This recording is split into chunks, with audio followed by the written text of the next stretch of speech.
Okay, so let's get going with weight loss and how to avoid weight loss or unplanned weight loss with the people that we're supporting. Okay, let's get going. So we're looking at weight loss. We're looking at supporting service users to avoid weight loss. So we're talking about unplanned weight loss today. Obviously, if people are intending to lose weight with a sort of management program to do that because they're overweight, that's slightly different to what we're looking at today. We're looking at people that may be losing weight in an unplanned way, and we're just looking at how we can support them to remain a healthy weight and maintain a healthy weight. So thanks for joining today. As I said before, you're going to get a recording of this webinar sent to you, as well as CPD certificate, and also a resource pack as well with examples of the care plan and things. So you can feel free to use okay, Marcella. So if you didn't get your certificate for hydration, so if you want to just message me afterwards, it's lucy@carebeans.co.uk. We can sort that out for you.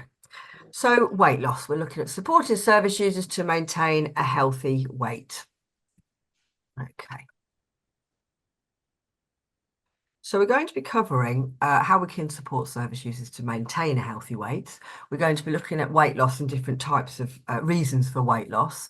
And we're going to be looking at care planning to support the people in your service. So as always, we'll pop onto the system at the end.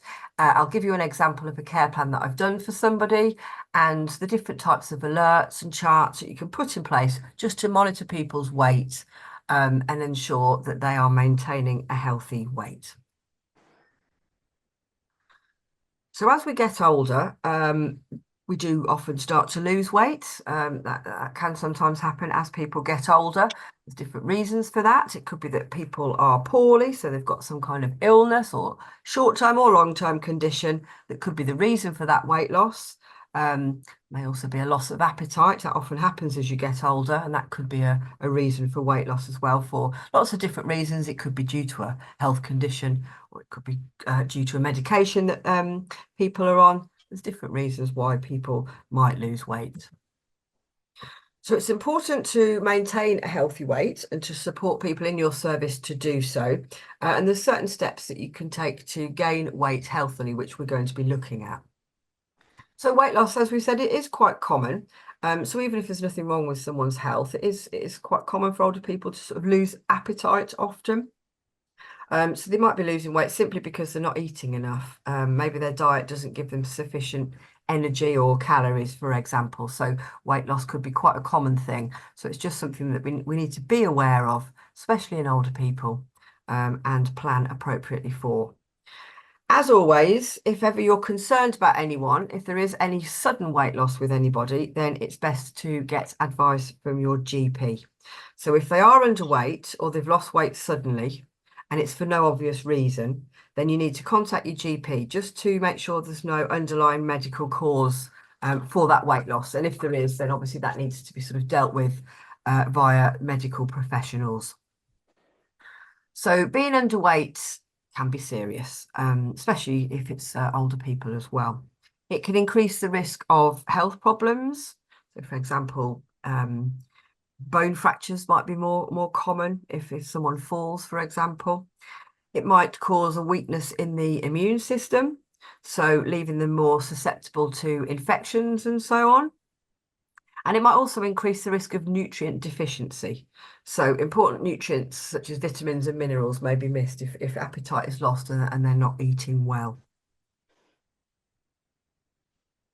So the symptoms and signs that we can look out for.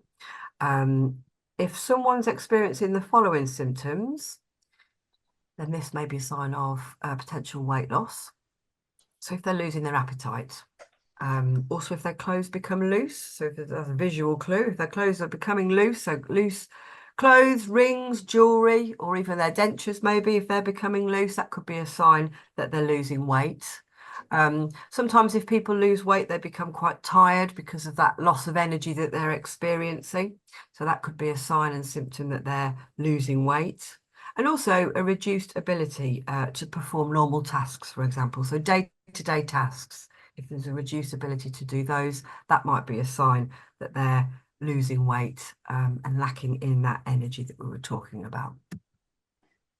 So reduced physical performance. So for example, if someone maybe can't walk as far or as fast as normal, that could be a sign that there's a potential weight loss there.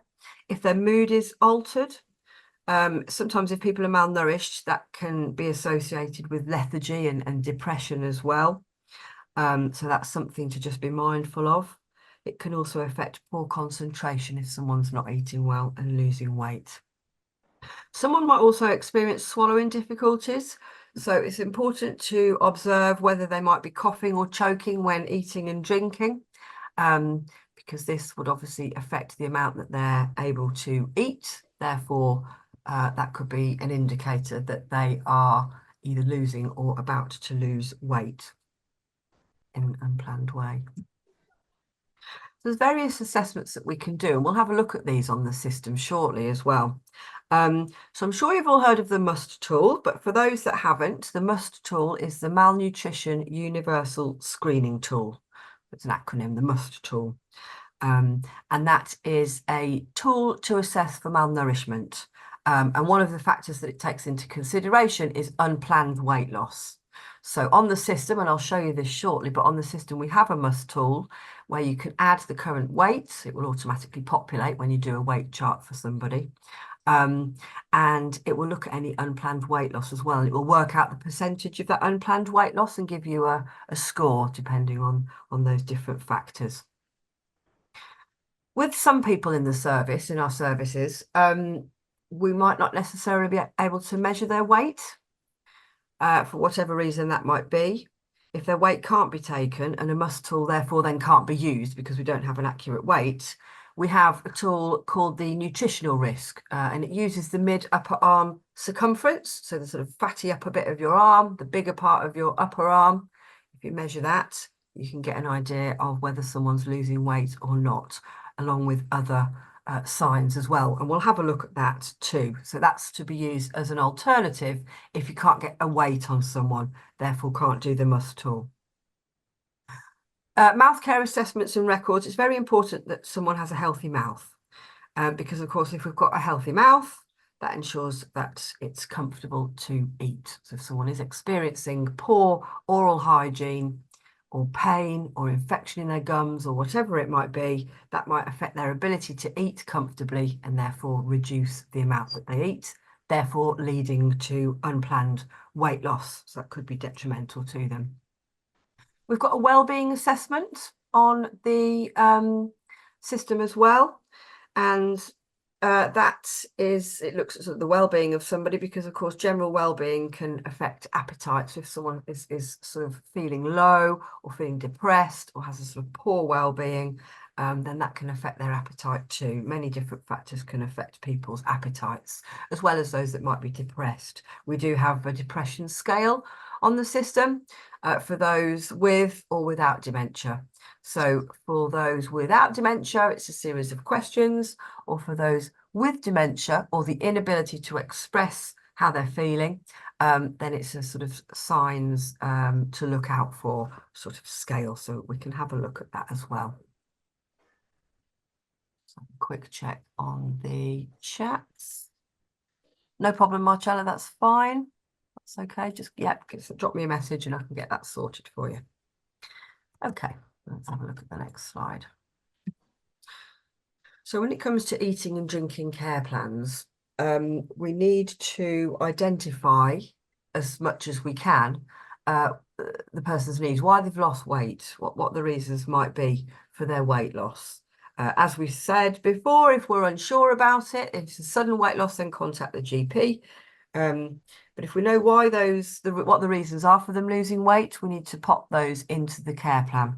So there could be a variety of reasons, as we've said, and we need to just document all of those reasons as to why they might be losing weight in an unplanned way. So it could be down to mental health, low mood, as we were saying, depression.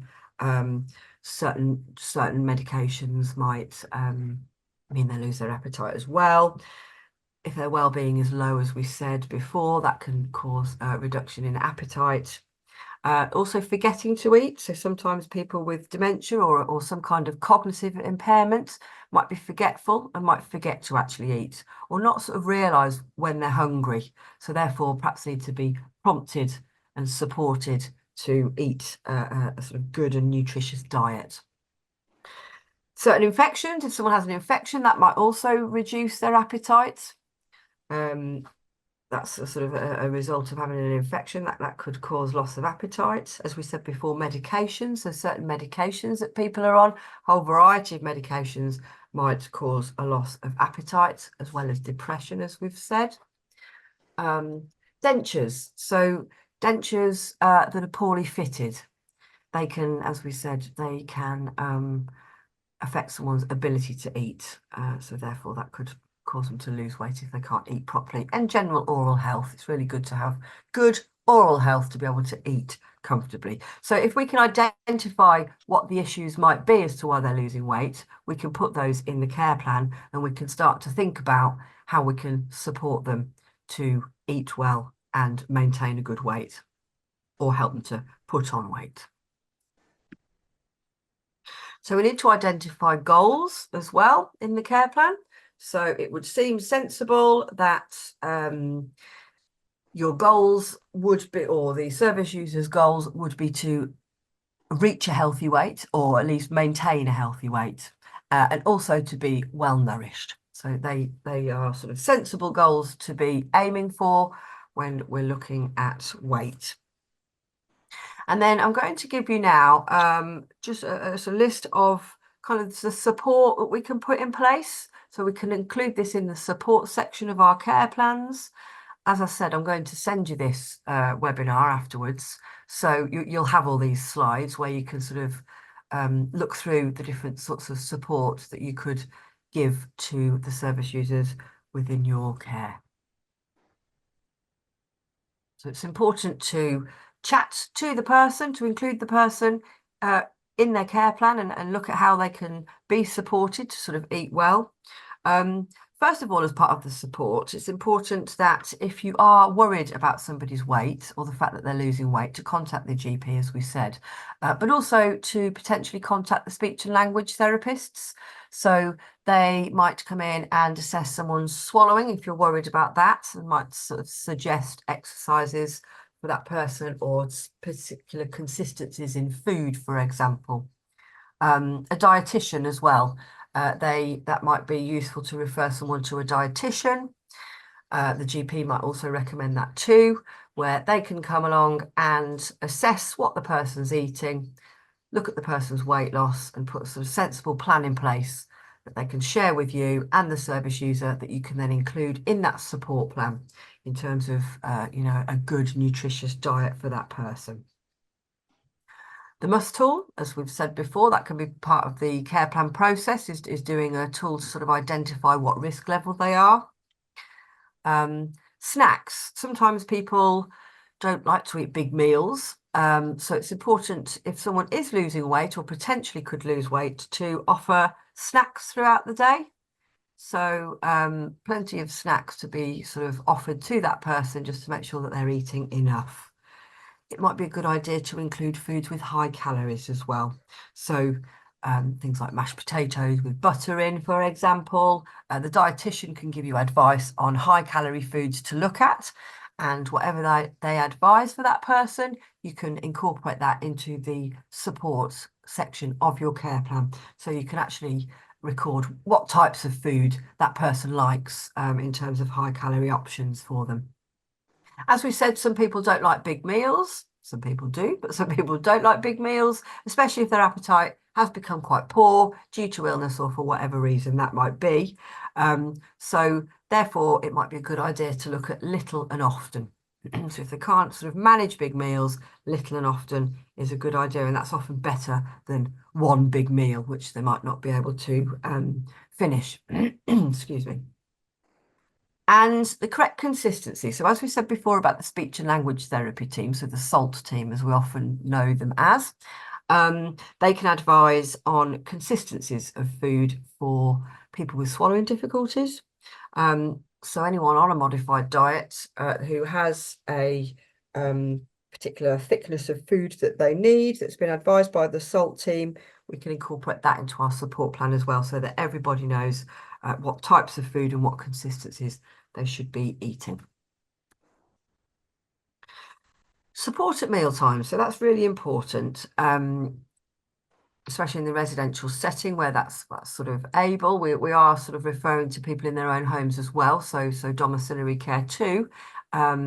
And so where possible, if someone is losing weight, if support can be provided at mealtimes, that would be helpful. So especially if the service user is unable to feed themselves or maybe forgets to eat, then it's important to record in your care plan what sort of support they need at mealtimes. A varied diet is important, so that needs to take into account people's personal preferences, food choices, cultural requirements as well. So certain foods that may be specific to their culture.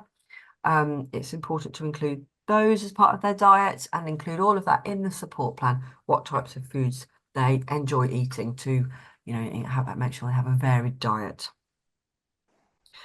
Glasses, hearing aids and dentures is the next one. So it's important to make sure that they are properly in place before they're starting to eat. So make sure they've got the glasses on, make sure they've got the hearing aids in, and also that the dentures are in and fitting properly so that they can see what they're eating and they can hear properly as well. So if you're supporting them to eat, then they can sort of hear you properly, or you can explain to them what's on their plate, and they can communicate well and they can understand what you're saying.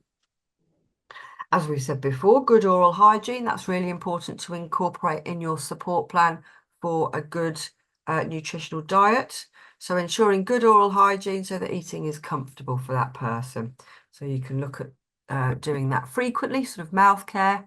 I can show you our mouth care checklist that we've got as well, that you can do frequently as you need to do for that person. Positioning is important as well. So making sure that the person is supported and in an upright and comfortable position for eating and drinking. So at meal times, making sure they're sat nice and upright so the food goes down well and they're not sort of hunched over, making it uncomfortable for them to sort of swallow their food. Also, it's an idea to offer flexible meal times. So not everybody likes to eat their meals at certain sort of set times. So it's important that that's an option to be flexible with meals and meal times so that people are sort of eating when they want to eat. So they're more likely to, eat all of their food and maintain a healthy weight.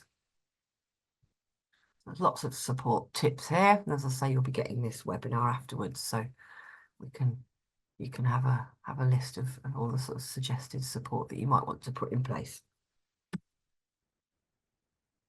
Just continuing on the theme of support. So if a person does need support with feeding, it's important to explain what the food is and how you can support them to eat it. So sort of explain what you're doing when you are helping them at meal times, especially as someone that might be forgetful or sort of unsure as to what's happening. It's important to sort of explain at all times, what's going on, the fact that it's meal times and you're going to sort of help and support them with eating their food. Encouragement as well. So you can offer encouragement and support. So someone might just need a bit of encouragement to eat. They might be perfectly capable of doing it on their own or eating independently, but sort of might need encouragement to do so. Because it's important to promote independence and it's important to evidence in our care plan and in the support section of our care plan that we are promoting independence as much as possible. So, for example, someone might be able to hold their own spoon, but they might need some help in loading it. So you need to just explain that in the support plan, that they might be able to hold their own cutlery, but just need some help to put the food onto that cutlery. So it's not sort of like feeding them if you don't have to. It's about promoting independence and assisting them to be as independent as possible, because of course that helps to ensure that people retain their dignity. Thinking about the environment at meal times as well, it's important to create a pleasant environment in which to eat meals. And also being with someone else at meal times might help improve the appetite. So inviting family members in, for example, friends to come and enjoy their meals with them or eat with them. It's always more enjoyable perhaps for people. So that can encourage people to sort of eat well. And it's all about making it enjoyable for people. So it's a sociable activity eating. It's not just about nutrients and calories and this, that, and the other. It's about making the whole activity enjoyable for people. Continue with support as well. So there's lots of support here that I'm sort of suggesting that you might be able to give today. Adapted cutlery and equipment. So if someone has got some adaptive cutlery, it's just making sure that that's available for them to use. So sometimes that might be needed at mealtime. So things like specialist cups or stay warm plates, for example, if somebody takes quite a while to eat, that you can get stay warm plates. And it might be that someone prefers to use a teaspoon instead of a fork. So it's just thinking about the types of cutlery and equipment that people might wish to use to make eating easier for them, to make meal times easier. Plain coloured crockery and tablecloths is the next point. And especially for people with dementia, for example, who might have difficulty with their vision. It can be very confusing if there's lots of patterned plates and then patterned tablecloths, for example. So you can see here on the image on the right here, we've got sort of white plates on a nice red tablecloth there. So it's very clear that there's a plate there. So it's not like a sort of busily patterned piece of crockery and then a busily patterned tablecloth, making it quite difficult to see. So it's quite good to have sort of definition there. Of course, a bottle of wine always helps as well. So it's good to have a contrast, those contrasting colours, especially if the food's on a sort of plain plate, it's easier to see the food as well. It just helps to reduce confusion in people. It's sort of clear what they're seeing. Removing table decorations as well. So again, lots of sort of fancy table decorations and things. It might become quite confusing for somebody if there's lots of sort of stimulants around and lots of sort of busy objects and patterns and things. So it's just about keeping things nice and clear, keeping it appealing still, obviously, but keeping things nice and clear and contrasting for people to see easy.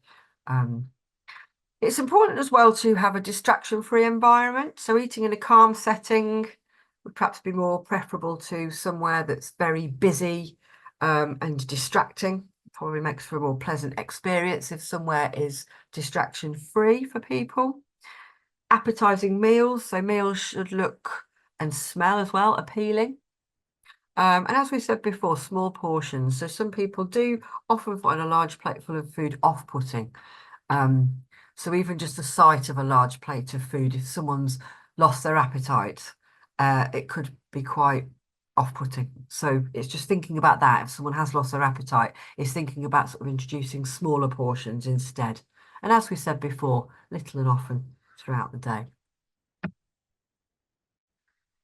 Plenty of eating time is an important one. Food might need to almost be reheated, if someone's taking a long time to eat. Someone might take a long time to eat, and that's absolutely fine. We all eat at different paces. I wolf mine down, but I have friends that eat very, very slowly.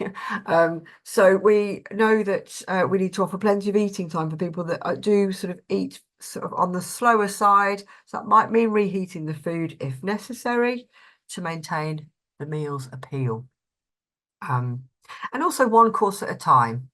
So, I mean, I'm sure we wouldn't put, starters, mains, and desserts on one sitting.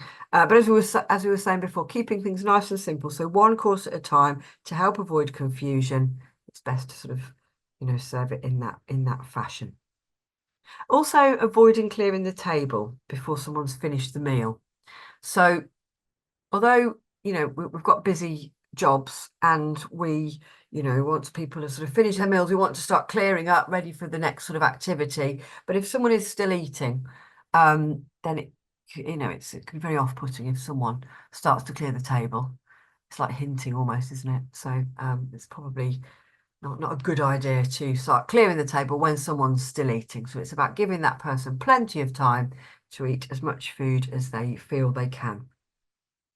Some people are on oral nutritional supplements that would be prescribed by a dietitian or the appropriate clinical or medical person. So if they are on oral nutritional supplements, then it's important that you incorporate those as prescribed, whether that's with their meals or on their own. It's important that if they are prescribed those, to make sure that they do have those as part of their varied diet. So risk assessments, there's various risk assessments that you can do. So if someone has difficulty swallowing, they may be prone to choking as well. We do have a choking risk assessment on there where you can kind of identify whether people may be at risk of choking. And then you can sort of refer them to the appropriate people, for example, the speech and language therapy team. And also you can do risk assessments as part of your care plan as well. So if you identify any risks, such as the risk of malnourishment or the risk of weight loss, you can identify those within the care plan and do an extra risk assessment if you need to, put a management plan in place for that. So on the system, and we'll look at these shortly, there's lots of different actions that you can put in place to support the care plan that you've just done with all that robust support that you've put in place. So rather than just write the care plan and let that just sit there, you can then put actions in place to support that. And those actions can then be monitored over time. And you can see just how much that person is eating and drinking, for example, and look at their weight, for example. So we've got a weight chart on the system. It's important to have frequent weight checks for people, especially those that might be prone to losing weight. Food charts, we can put food charts in place. I've got an example of one here, but we'll have a look on the system as well. So here I've put a food chart in place for Sally. I've put lots of instructions in here, prompts and things that I just want the support staff to sort of take note of, that she likes to eat little and often high calorie foods. This is what she prefers. Make sure she's got access to the menu, etc. You can choose what meal she's had. We can put a rough estimate of how much she's eaten there. And then in the comments, we can put what she's eaten, so that we've got a good idea of her food intake throughout the day. We've got a mouth care chart. As I said before, I'll show you that. We do have a mouth care chart that we can put in place, a tick list, and you can create your own checklists as well, or tick lists that you can put in place for anything you wish to. But I'll show you the one that we've got for mouth care. And you can see over here, just move that little thumbnail. You can see here we've got a weight chart in place as well. So we've got particular fields to put the weight. We can pop in there any comments that we need to. So when you do put a weight in place, that will automatically populate the must tool. So when you come to do the must tool again, you will have the new weight in there, and then it will calculate the most recent BMI for you. So by putting these actions in place, you're enabling staff to record progress, you're enabling staff to identify any potential issues, to share that if they need to. And obviously, as we said before, I can't reiterate this enough, if the service user is losing weight, that is unplanned, then seek the advice of a health professional such as the GP. So what else can we do? We can put alerts in place. We've got some alerts on the system. So for example, if someone is at risk of choking, we can put an alert in place there. We've got dietary alerts, so we can put little alerts in place there. Reports that we can look at of all the actions that we've put in place, and we can sort of analyse all those reports, sort of see what's happening in terms of eating and drinking for that person. So we're going to look at those shortly. Okay, so we're going to go onto the system now. So I'm just going to have a quick check on the chat. There's nothing there at the moment. So as I say, we'll have a little Q&A at the end as well. But we'll just go onto the system now, and I'm going to show you a couple of things that we've got in place. Okay. Like I say, you'll get a resource pack, and it won't be the exact same care plan as this one, but it's a similar care plan with sort of support requirements in place. It's really sort of how to formulate a care plan, how to write the care plan properly, the sort of detail that we want in there. So let's go on to our service user management page. So for those of you that are customers, you'll be familiar with this care plan page that we're going into. For those that aren't customers, we have a main page with our care plans on there, one of which is eating and drinking. So I'm going to show you that now. So we're going to go into our Sally, pop into her care plan page here, and go down to her eating and drinking section. Okay, so we'll have a look at this first. As I say, you will get this in the resource pack, an example of a care plan. So this is just an example that I've put in place for my service user. If I click on that, there you go, I've got the latest review there. So I've said in the latest review that she's had a chest infection, she's lost 5 kilograms. So I've updated the support that we need to put in place for her. I want her to eat little and often with high calorie foods. I've done a must tool on her and it's a medium risk. So I've put that in the latest review. If we just go down now, I'm going to show you the must tool. So I'm sure you're all familiar with this must tool, but for those that aren't familiar with the must tool, this is the Malnutrition Universal Screening Tool. It's devised by Bacon. It's an evidence-based tool and it's an indicator of malnourishment, and it looks and incorporates unplanned weight loss. So I put a weight in place for her yesterday. I did this, put a weight on the weight chart. That's populated to here. We've got our height in there already. So when I come to do the must tool, I've done this already this month. It calculated the weight, the BMI rather, for me, because it's got the weight and the height. So that's telling me that it's a healthy weight. So it will tell me that the BMI, what the BMI dictates, whether it's a healthy weight or not, what it indicates. Step 2, we've got what unplanned weight loss she's had in the past 3 to 6 months. So she's lost 5 kilograms. So that's automatically calculated what the weight loss percentage is there, and it's given it a score. And then step 3, is she ill and not likely to eat for the next 5 days? So I've said no, she's not. She's feeling much better now. So she is likely to eat. So that has given me a score of 1. So if I hover over that, it tells me that she's at medium risk. So I'm going to incorporate this into my care plan. I've also got my previous must tools here that I can have a look at should I need to. So then if we go into the care plan, got a little bit of information here about what makes a good care plan. And then we've got our 3 areas. So what are the issues? What are the goals? And how we're going to support them, okay, to reach those goals. So as I say, you'll get an example of this in the resource pack. If I just sort of look at each different section. So we've got what the issues are. So she's got dementia, she forgets to eat and drink. She's had a recent chest infection and she's lost weight due to poor intake. Her BMI does remain within normal range, but her must risk is medium. So these are the issues that she's got at the moment. We've got some goals in place that we want her to maintain a healthy weight, good levels of nutrition and hydration. We want her to remain as independent as possible. And then down here, I've got the medium risk must guidance. So we've got the guidance here. I've incorporated that into my support. And then I've just looked at some day-to-day support here as well. So how we can assist her at meal times, what sort of food she likes. I want her to maintain her having a healthy mouth. What food she dislikes as well. I want her to have a comfortable environment when she's eating her food and her meals. I don't want her to feel she has to hurry her food, so I want her to have plenty of time when she eats. I want to offer her encouragement and gentle reminders. This is how I can make her food more appealing. I've said if she doesn't eat a main meal, don't hold back on her dessert. She enjoys her desserts.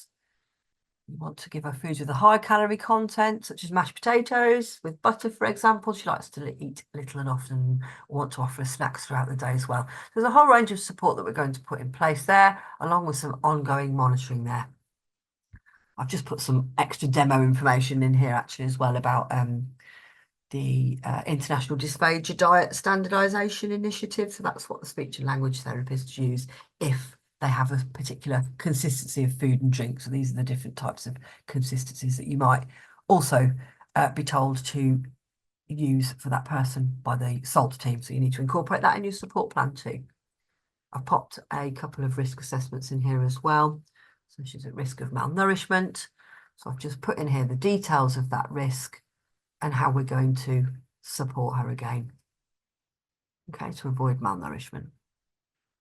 Okay, so that's my risk assessment that I've put in place there. So I've got a nice, robust care plan in place there.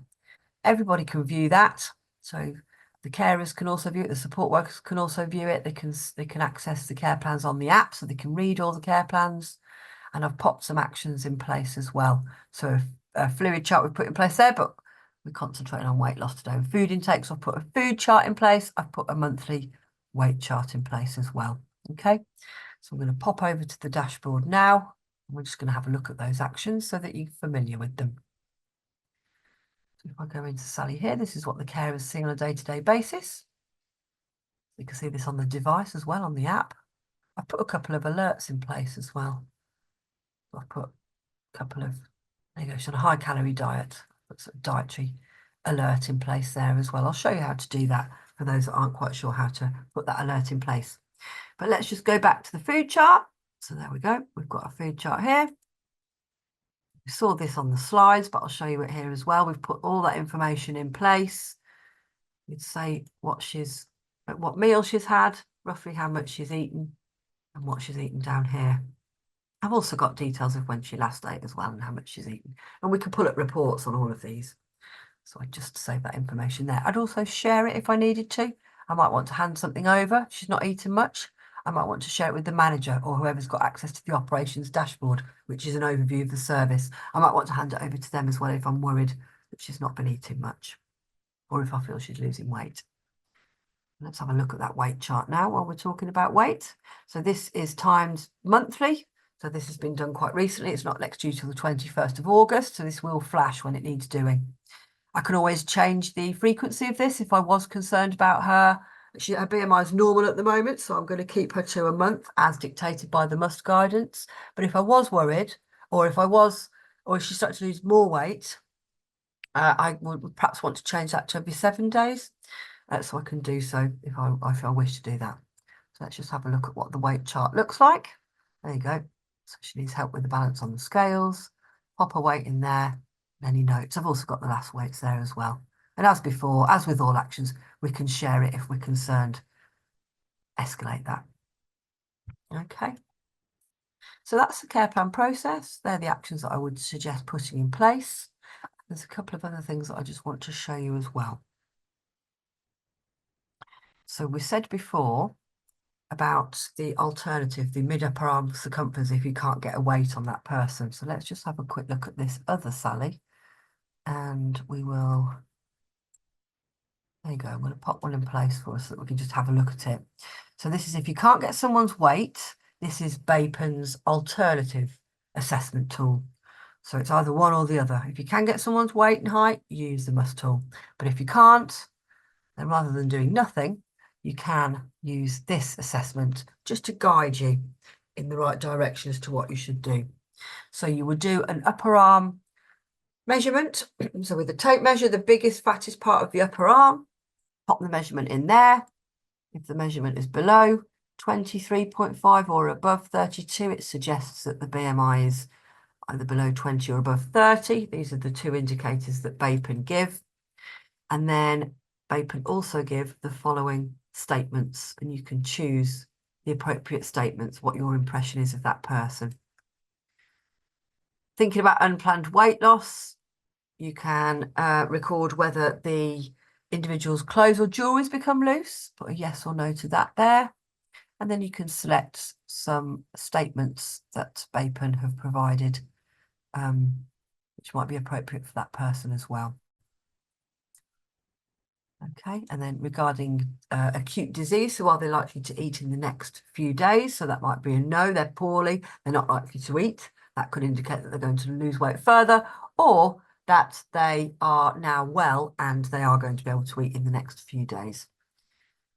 And then based on this criteria up here and your judgment as well, your overall evaluation, you can decide whether you feel they're low, medium or high risk. Depending on which level you choose, you can then choose the appropriate action to take there and incorporate that into your care plan. So as I said before, it's one or the other. It's the MUST tool if you can do their weight, and if you can't get their weight, you might want to do this mid-upper arm circumference as well. There's lots of details on this on the Bapen website. It's BAPEN, Bapen website. That will give you lots of guidance on these tools that are available too. Okay. So I just want to finish off by showing you a couple of extra things as well. So how to put those alerts in place and also how to trigger alerts. So let's go back into Sally. Go back onto this care plan page. If I go into this conditions and alerts, because I've put here her dietary needs. So she's on a high calorie diet. And the way I put that in place was I went into the conditions and alerts. I went down to say yes. I said yes to this. There's a whole list. Choose multiple ones. I've put that she needs to be on a high calorie diet and I've put the instructions there. So that will follow her around the system, her details, and the support workers and carers will also see that on the app as well. There's also an extra thing that you can do regarding weight. So if we scroll down to the bottom here, I've put a weight chart in place for Sally, but I've also put an extra alert in. So I want to be alerted if her weight increases or decreases by 2 kilograms. Okay, so I've chosen to put 2 kilograms in there for Sally. She's actually lost 5 kilograms, hasn't she? We said earlier.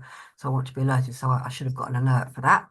So the fact that I did the weight for her yesterday should have automatically triggered an alert. So if we just pop onto the operations dashboard now, there we go. There's been a weight change issue with Sally. This was done yesterday. It was alerted to me. So there's a few things I can do with this. I can just have a quick check. I can see that she's lost 5 kilograms. So I can then do something about that. I might want to flag that up for later, change it red. I might want to send a message out to a particular member of staff who might need to update the care plans or contact the dietitian. I might have contacted the dietitian myself, so I'll just pop that note in here. So I can track what I've done. Save that as a note. There's a little timeline that will just appear on here. And once we're happy with that, we're happy that we've altered her care plan, we can delete that. It's a soft delete, so you'll always have it in the archive section. And by deleting this doesn't mean you've deleted any original notes or anything. This is just a sort of top level flagging system for you. Okay.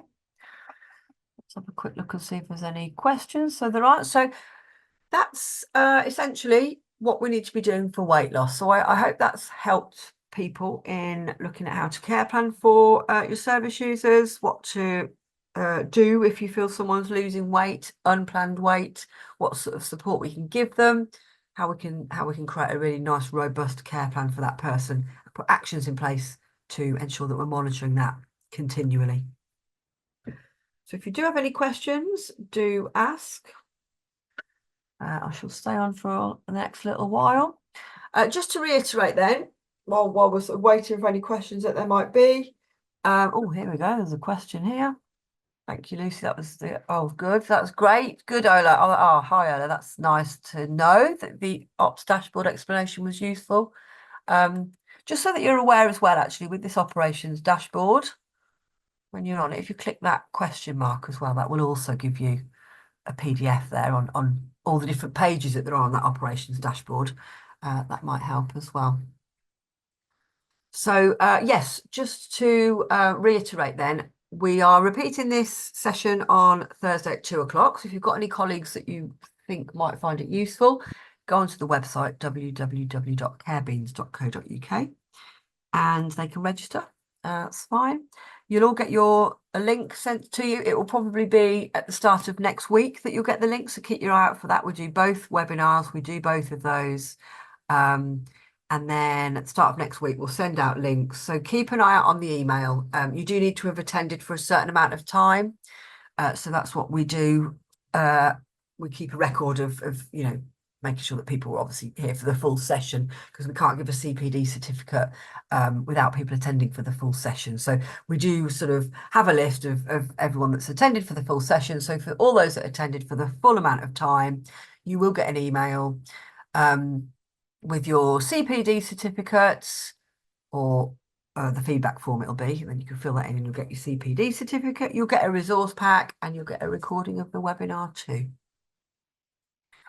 Let's have a look. This has been informative. That's okay. That's all right, Niella. You're more than welcome. Can you show how you would pull the data into a report for analysis? Right, Anne. So can you show how you would pull the data into a report for analysis? Yes. So there's a couple of ways that you can do this. So let's have a look. Right, what I've done here, a couple of different ways. I'm just going to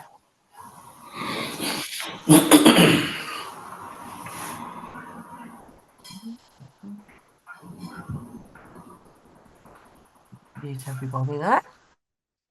Okay, so analysis, right. If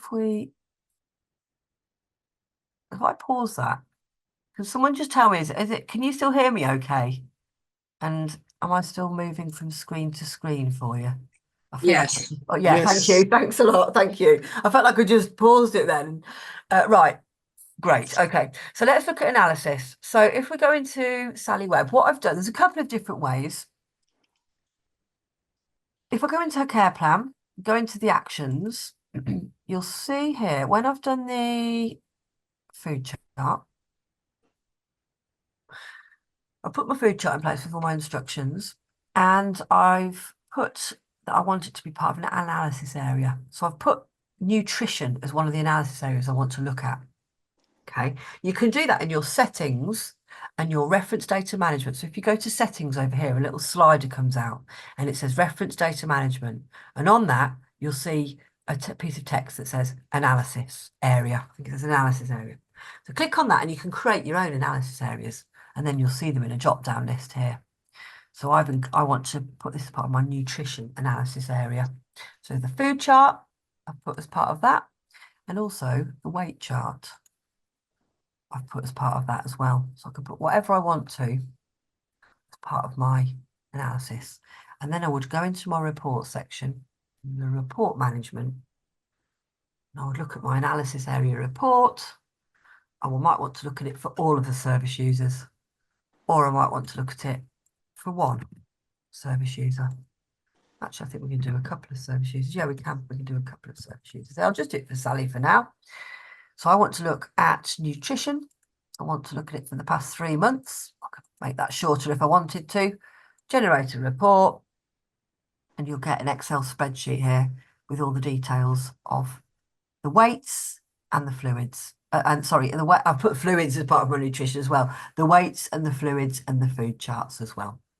But another way you can do it is if you go into the reports. These are sort of like the popular reports that we've extracted. So if you go into D for detailed report, go into daily actions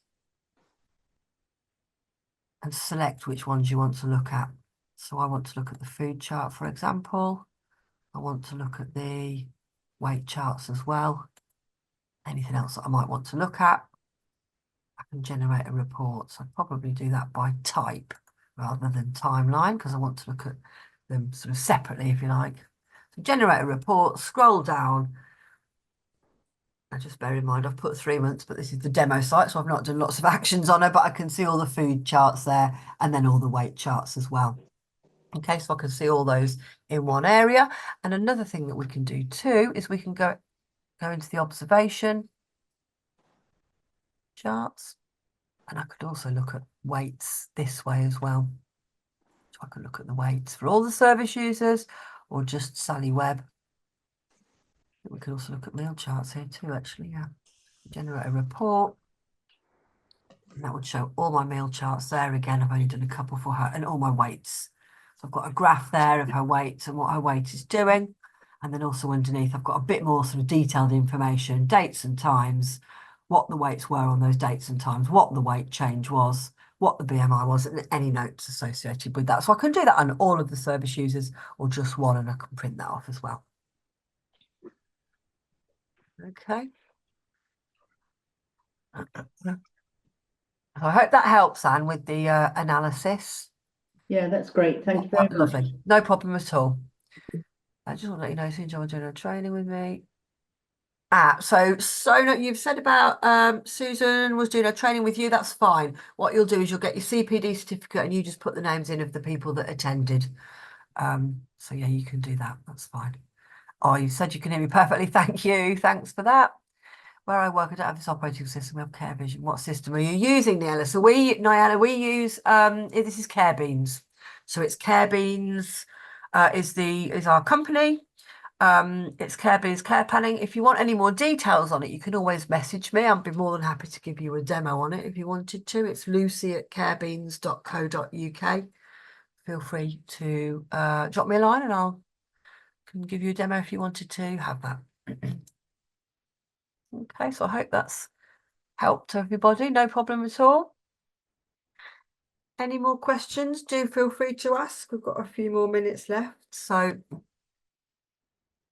I'm happy to answer anything. I mean, if you did want to drop me a line separately, if you want me to go through anything with you separately, that's absolutely fine. My email is lucy@carebeans.co.uk. So Lucy, lucy@carebeans.co.uk. Please feel free to drop me a line. I'll be happy to help where I can.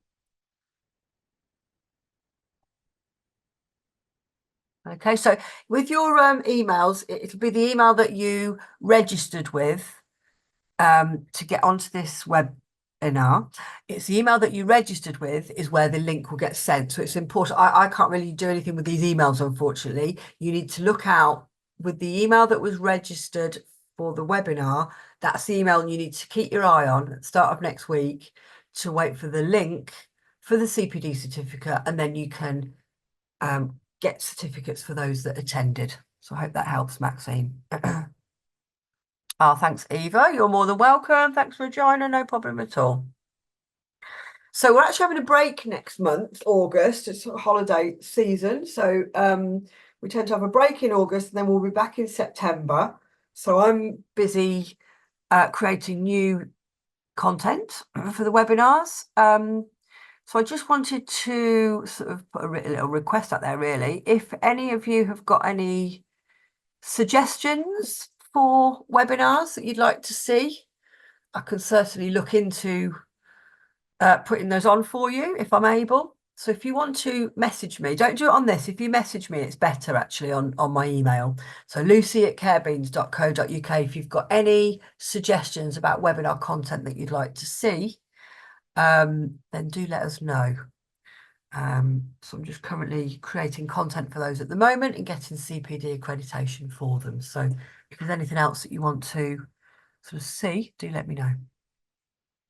Okay, so it looks like there's no more messages for now. So thanks ever such a lot for attending. As I say, if you want to join on Thursday, if you've got colleagues that want to join, or if you want to join again, if you want to join on Thursday, 2 o'clock, go on the website and you can register for it. Okay. Thank you, Lucy. No problem at all. That's all right. Thank you Thanks a very lot, much. everyone. Thank you. Thank Yeah, you. thank you. Bye-bye. Cheers. Thank you.